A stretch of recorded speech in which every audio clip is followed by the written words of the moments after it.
সালাম আলাইকুম রহমতুল্লাহ। শাইখ আব্দুর রাজ্জাক বিন ইউসুফ সাহেব বলছিলেন না? জি জি। হযরত আজকে কি আপনার ওই যে জামালপুরের মেলান্দহ একটা প্রোগ্রাম আছে? জি জামালপুরের মেলান্দহ একটা প্রোগ্রাম আছে না শাইখের আজকে? জি শাইখ কি আসছেন? জি, যাবো ইনশাআল্লাহ। শাইখ এখন কোথায় আছেন? এখন রাজশাহীতে। ও আচ্ছা আচ্ছা। শাইখের সাথে আমরা দেখা করতে চাচ্ছিলাম। আপনারা কে, কোথা থেকে আপনারা? আমরা জামালপুরের কিছু আলেম ওলামা আছেন, ওনারা মিলে আপনার সাথে একটু কথা বলতে চাচ্ছিলেন। জি, জামালপুরের ওলামায়ে কেরাম মিলে আপনার সাথে কথা বলতে চাচ্ছিলেন। না, কেন?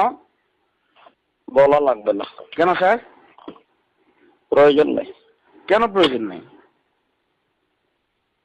একজন আলেম কি আরেকজন আলেমের সাথে কথা বলতে পারে না? জি না। কেন স্যার? অন্যদিন হবে, আজ না। তাহলে স্যার একটা সময় দেন, যে সময়টা আপনি কথা বলতে পারবেন। একটু কোনো আপনার পরিচয়? জি, আপনার পরিচয় কি? আমার নাম লুৎফুর রহমান ফরাজি।